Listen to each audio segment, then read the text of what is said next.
Kleteran. Desa ini bukan peta yang ramai, terletak jauh dari bising, hidup dengan ritme leluhur, dan di tengah-tengahnya berdiri tegak, tak termakan zaman, Pondok Pesantren An-Nur, sebuah kemah ilmu yang bersahaja. Di dalamnya ada perbendaharaan yang tak ternilai harganya, Al-Quran dan kitab-kitab kuning dibaca dan dihafal dengan suara ngaji khas yang bergema. Pondok Pesantren An-Nur adalah jantung dan desa Kleteran adalah nadinya. Ada simbiosis abadi yang terjalin erat, menjadi tempat menimba ilmu dan menata akhlak.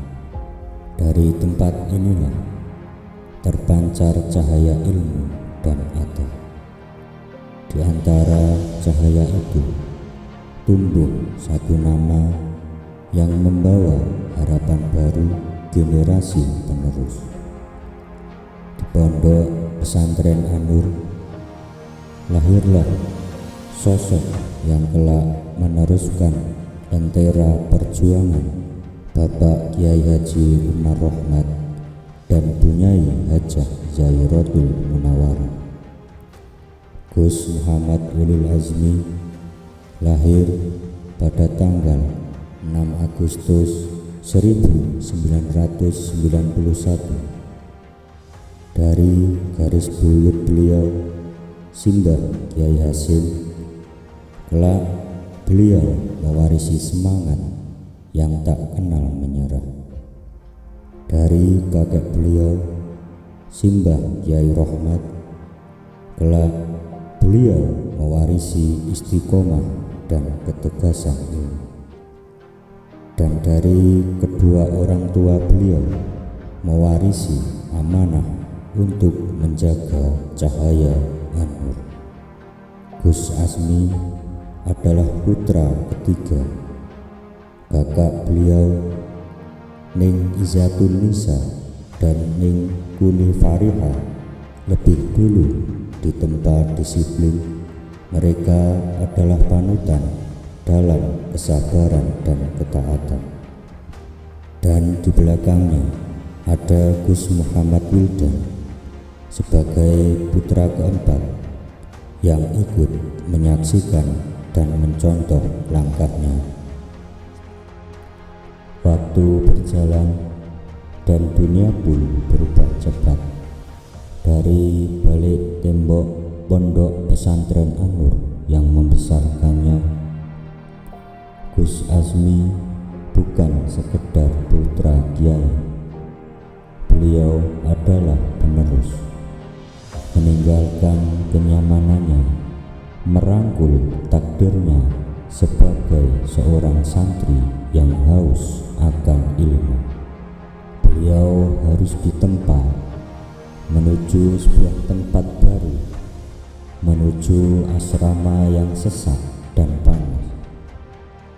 Tujuannya adalah Pondok Pesantren Al-Falah Ploso Mojo Kediri, Jawa Timur, sebuah tanah suci di jantung Kediri, tempat para santri menunduk, menulis takdirnya dengan ilmu dan kesabaran, bahwa sujud lebih tinggi dari pangkat, bahwa sederhana bukan berarti lemah. Di bawah bimbingan Kiai, Ploso bukan sekedar pesantren, tapi sebuah perjalanan rohani, tempat dunia dan akhirat bertemu dalam satu niat.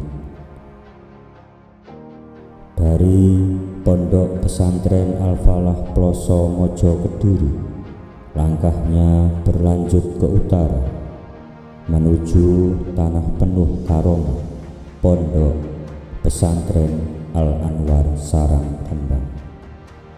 Beliau menyelami samudra makna, menimba ilmu dari para pewaris mata. Di sana beliau bukan hanya membaca kitab, tetapi juga membaca kehidupan tentang sabar, ikhlas, dan pengabdian tanpa pamrih. Di bawah asuhan Mbah Maimun Zubair, setiap langkah menjadi pelajaran, setiap kata menjadi cahaya.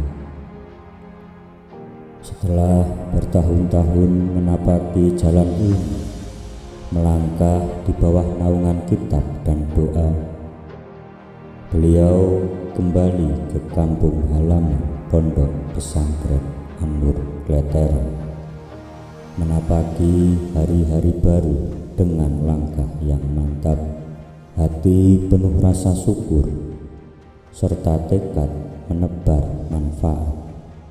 Di antara riuh burung dan mesin Vespa terlahir sebuah niat sederhana namun tulus. 9 orang berkumpul, dipenuhi rasa ingin belajar dan semangat untuk menyambung silaturahim melalui ilmu. Damen BC, mereka adalah komunitas kecil yang berawal hanya ingin menenangkan jiwa, mendekatkan diri pada Yang Maha Kuasa. Di tengah perjalanan, beliau Gus Muhammad Ulil Azmi dipertemukan dengan Ning Anissa Uli Amrina, putri Bapak Kiai Haji Masrur Yusuf dan Ibu Hajah Ati Hidayah, seorang wanita yang membawa ketenangan serta senyum yang meneduhkan. Pernikahan bukan sekedar ikatan hati, tetapi penyatuan doa dan cinta yang tulus. Seperti ilmu yang diwariskan guru, cinta dirawat dengan kesabaran dan ketulusan, menjadi cahaya baru bagi keluarga dan santri. Di balik peci hitam suami, ada tangan lembut yang tak pernah henti menjahit tenang di tengah-tengah riuh doa santri. Ning Anissa Uli Amrina bukan hanya pendamping, beliau adalah cahaya di balik bayang, menyalakan lentera kala lelah telah datang, menguatkan langkah dakwah yang panjang. Ia tak pernah meminta disanjung, cukup baginya ridho Tuhan dan senyum suami. Lentera yang menyalakan cahaya rumah bertambah. Sidya Zuhrufi dan Haidan Syaif Muhammad menguatkan langkah orang tua dalam dakwah. Hari demi hari, majelis itu tumbuh dari 9 menjadi puluhan, dari puluhan menjadi ratusan. Setiap wajah baru membawa energi, setiap langkah menambah cahaya, dan setiap sholawat menjadi jembatan hati yang bersatu. Majelis Banyuwili mengalir seperti air yang menenangkan, memberi kehidupan mereka yang haus ini. Derek Hidayah Gusti, itulah slogan yang menuntun langkah mereka mengikuti perintah Allah, menjadi hamba yang tunduk dan mengabdi dengan hati yang bersih serta jiwa yang lapang. Hari Selasa menjadi hari istimewa, hari di mana para sesepuh mengajarkan arti keteguhan, bahwa menuntut ilmu dan beribadah adalah perjalanan yang indah. Jam 8 malam, suara mulai bergema, bersahutan, bergetar, berpadu menjadi irama zikir yang suci. Asmaul Husna 99 cahaya menerangi hati yang gelisah, menyembuhkan jiwa yang lemah. Dari Ar-Rahman yang memeluk semesta hingga As-Sabur yang mengajari kita sabar. Berlanjut Rotib Al-Haddad, zikir warisan wali yang mengajarkan ketenangan dan keteguhan hati, menghidupkan hati dengan cahaya ilahi. Rotib Al-Haddad bukan sekedar bacaan, tetapi perjalanan jiwa yang menuntun setiap hati untuk kembali dekat dengan Sang Pencipta. Selasa malam Rabu, ngopi bu, slogan sederhana namun syarat makna. Di tengah tawa ringan dan obrolan hangat, kebersamaan tumbuh, rasa syukur mengalir. Suasana hening sejenak, lalu kembali hidup ketika kitab mulai disipak. Jamaah tenang dengan penuh hikmat menyimak setiap untayan makna. Mulanya yang dibaca adalah kitab Wasiatul Mustafa, kitab yang berisi pesan agung, warisan akhlak dan nasihat luhur dari baginda Nabi kepada umat yang mencintainya.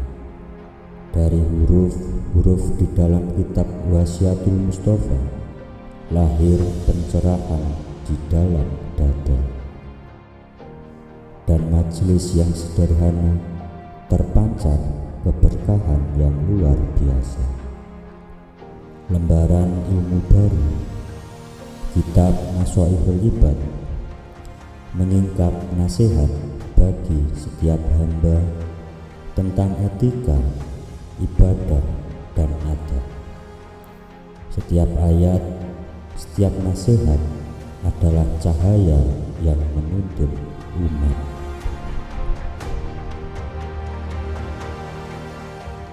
Selasa malam Rabu, di mana doa dan ilmu bertemu dan kopi menjadi titik temu. Majelis Banyu Mili, derek ditahing Gusti.